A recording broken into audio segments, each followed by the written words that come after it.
Hey everybody, it is Cathy with Backyard Columbus, and today's episode is about how to start gardening. So I think that January is a great time to start thinking about all kinds of things, not the least of which is gardening, because in just a few short months, believe it or not, and it certainly doesn't feel like it to those of us in Ohio, but in just a few short months, it'll be time to start gardening. And when that time hits, if you don't have a plan, in my experience, you're going to get overwhelmed, and then another year is going to go by, and you're not going to kind of do the things that you had in your mind of what you'd like to do to garden. So I've compiled a little list. I hope that it will be helpful to you, but I would like to reiterate that gardening is one of the top hobbies in the world. And who cares about that? Just because it's one of the top hobbies doesn't mean you have to do it. But most people, like I've said in actually the last episode, if any of your goals for this year was to reduce stress, get some mental clarity, increase your physical fitness, and potentially save money and eat better, then gardening is for you. Even if all you want to do is get outside and have your own little sacred space and say that you have a hobby, gardening is amazing. So I'm hoping that some of these things that I have written down will make sense and that it will help get you started in the right direction, okay? So where do we begin? First of all, the very first thing is, do you have time for this? And look, I'm not telling you got to have a load of time because that's not true. I've said many times, you can have 3 pots and call it a day, and that is gardening. You could have 1 pot that you tend to, and that is gardening. But if you are already at wit's end, now may not be the time to take up a hobby. Now, if you are at your wit's end and you would like to carve out a little time for yourself, then I would strongly encourage you to garden. But it's just something to think about. When would you have time to water? When will you set aside time on a weekday, weeknight, weekend to do this whole thing? Like whether it, again, is 1 pot, 3 pots, or a raised garden bed, when would you do that? And by the way, for those of us in Ohio, that time would be preparing, let's just say mid to late April, okay? Any time that the ground is workable, or any time that you could put in a raised bed, say you'd like to raise some vegetables, you could put in a raised bed, you can put it on top of the soil, whether it's workable or not. That's a whole other episode and some research on your part. It's very easy, but I'm just giving you a general idea. You plop a raised garden bed on the ground, whether it's thawed or not, and plop some soil in there. Okay, so that's in general the thing. So you would kind of begin to make those plans in April, get things going, and then after the first frost date, that is a very important thing to know if you're going to be an outdoor gardener in any capacity. The last frost date for those of us who get frost is very important because you cannot plant anything outside in general until after the last frost date. And in general, that's after Mother's Day here in Central Ohio. Okay, so that just gives you some general ideas of when the time frame would be. All right, so how much time do you have really? So we've covered that.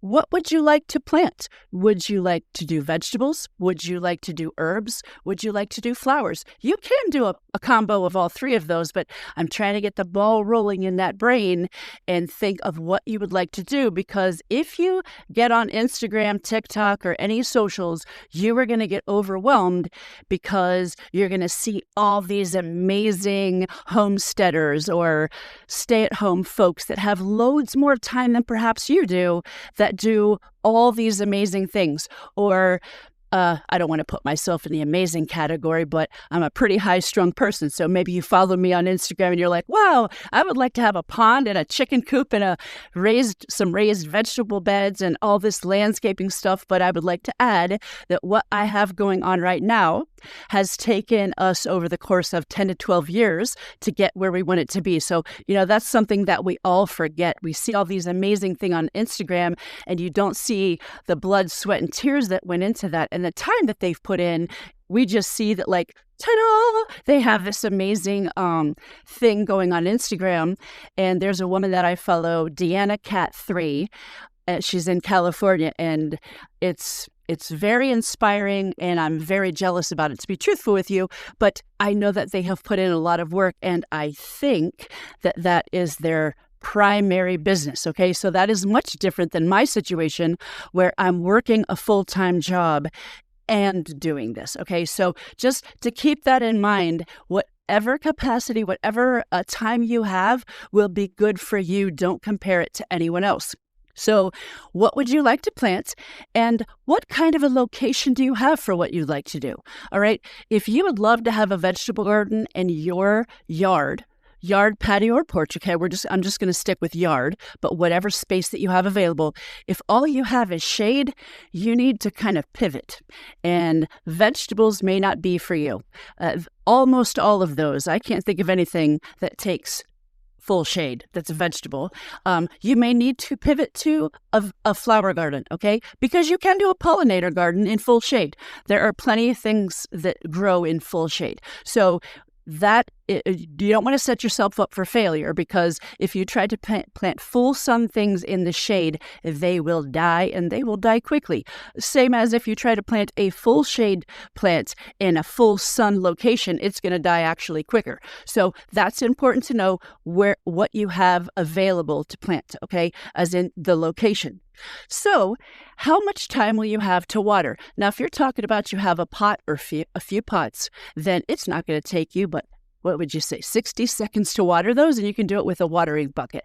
I just installed an irrigation system for our raised beds last year or two. My husband helped me with that, and otherwise, it did take some time to water all of the raised beds that we have. What I don't like to do, but I've done it plenty, is use a sprinkler system because I waste water. To hand water, I will tell you it's very relaxing to me, but if you ain't got that kind of time, then I wouldn't factor that in. You know what I mean? So just be realistic about what kind of time you have to water.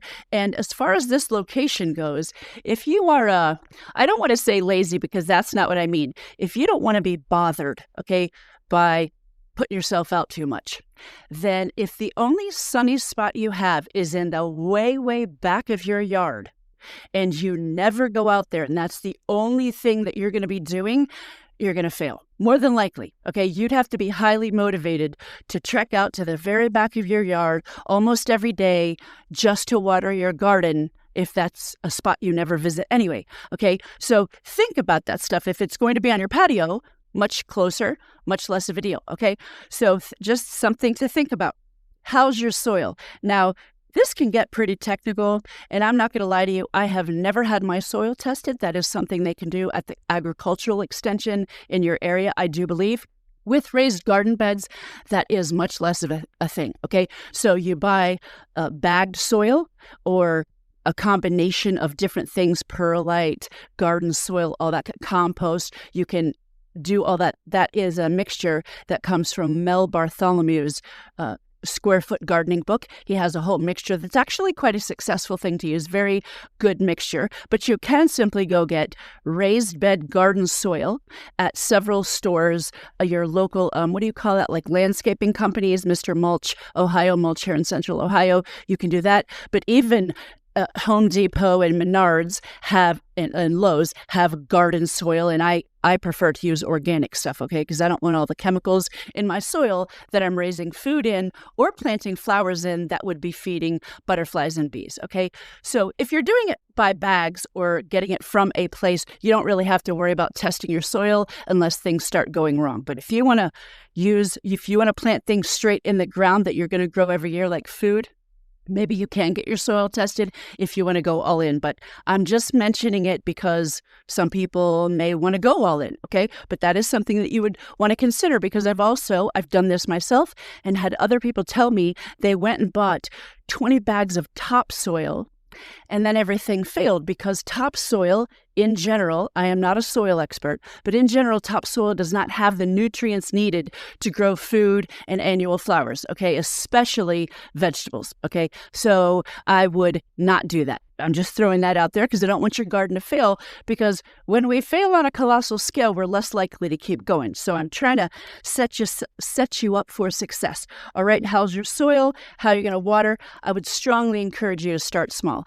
Again, we see all these amazing things online, and we're like, I want to do all of that. And that is going to overwhelm the heck out of you. So just start small. 1 garden bed, a few pots, or a combination of those. You can look up a gutter garden. A gutter garden would only be for lettuces. I will say they're not even deep enough to do strawberries, but if you had your heart set on doing some lettuces, a gutter garden, just Google that and you'll get all kinds of information.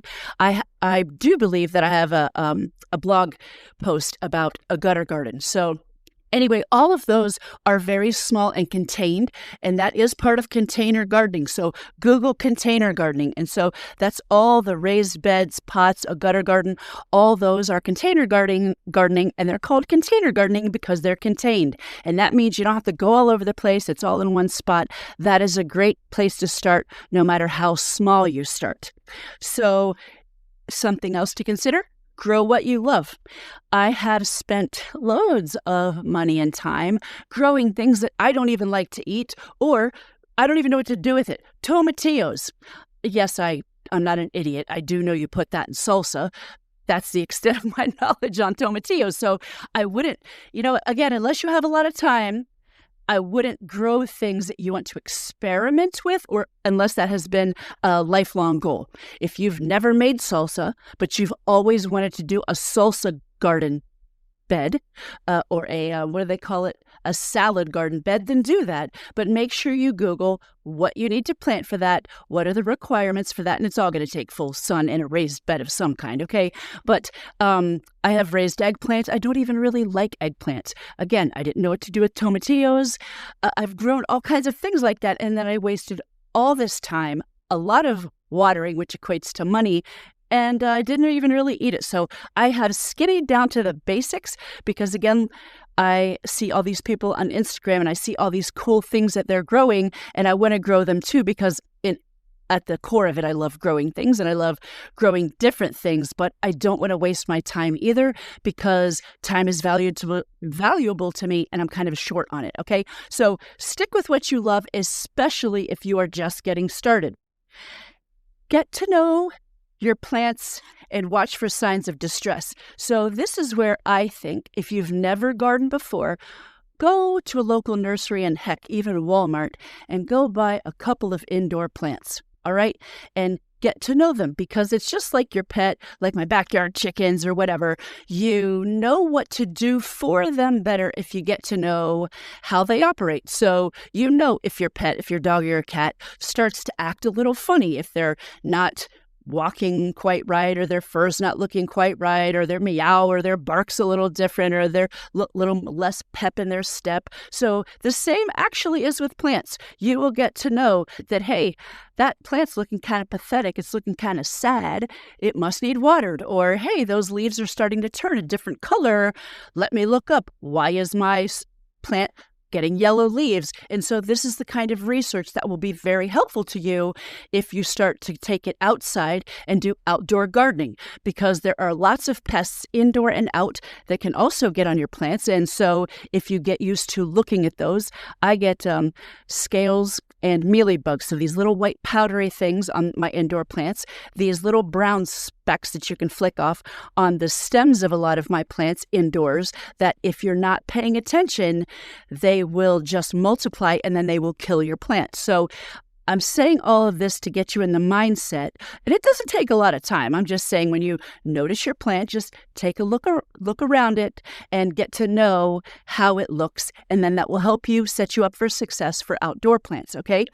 And don't be afraid of creatures, because if you are a person that spews out at every flying insect, outdoor gardening may not be for you, okay? I'm just being honest with you. If you're going to flip your lid at every bee that buzzes by, if any winged and multi-legged creature is out there, I would strongly encourage you to get over it, to be honest with you. Now, if you're deathly afraid of bees, don't freak out that I just said that. But now, look, deathly afraid of bees, then outdoor gardening may not be for you because you need bees to pollinate many of these things that you want to plant. But otherwise, I would say, if you don't bother bees, they're not going to bother you. This year, I was taking pictures of hornets, and they never bothered me. I was pushing my luck, but I was looking at them. They didn't seem bothered by me, so I started taking pictures. They couldn't have cared less. So whether that's a myth or I just got a friendly hornet, I don't know. But you need all of these pests, all of these creatures, all of these insects in your yard, or you will not have a successful garden, okay? So don't let them freak you out, and just take a deep breath and just remember you're bigger than them and they don't care about you, okay? So that would really, honestly, the most important thing, I would start with easy to grow. I forgot to mention what you're going to grow. So again, you can grow vegetables, you can grow herbs, you can grow flowers, or a combination of all of those. So to reiterate, I'd start small, grow what you love, and I would definitely, if you're thinking about a flower garden, and this is your first year, a pollinator garden, butterfly garden, it's all the same difference, I would start with annuals and start easy, okay? Zinnias, lantana, and marigolds. If you're very short on time, very limited on money, and you only have 3 pots, then I'm going to tell you, you go get a packet of $2 zinnia seeds when everyone starts selling seeds. Plant those in a couple of pots, and a milkweed plant if you can swing it. But if you want to stick with one thing, get a packet of zinnia seeds, put those in the pots in a sunny location, and just start there. That way you've not wasted a lot of time and money, and you'll get used to getting your hands dirty and taking care of something. Zinnias are pollinator rock stars, but they do need to be planted every year. It starts to get a lot more specific if you want to do perennials and all that stuff, and this episode is literally about getting you started and keeping it easy. So for flowers, zinnias, lantanas, they're annual flowers also. And annual means they do not come back every year. A perennial means you plant the seeds, the bulbs, or whatever in the fall, and they go through a cold snap. They grow in the spring and summer and fall, and they come back every year all by themselves, okay? But that's for a whole different episode, and I actually have an episode titled Annuals versus Perennials, okay? Or Perennials versus Annuals, whatever it is, but that's the point. But this is about easy breezy. Let's just do it once a year and see how it goes. So easy to grow for vegetables. Tomatoes, cucumbers, peppers, zucchini, peas and beans, can't go wrong there. Herbs, basil, thyme, parsley, oregano, some lettuces. So just Google easy vegetables to grow in Central Ohio, easy annual flowers to grow, easy butterfly garden, pollinator garden, annuals to grow. Just Google some things and that will get you off on the right track, okay? So easy to grow annuals, very important. And like I said, you can do a combination of vegetables and flowers. And actually, flowers will help your vegetables because if you plant flowers, like near your tomatoes or zucchini, those have flowers also. And you want bees to go to those. So if you attract bees to your vegetable gardening area with flowers, then that's a win-win for everybody, okay? It helps make your life easier.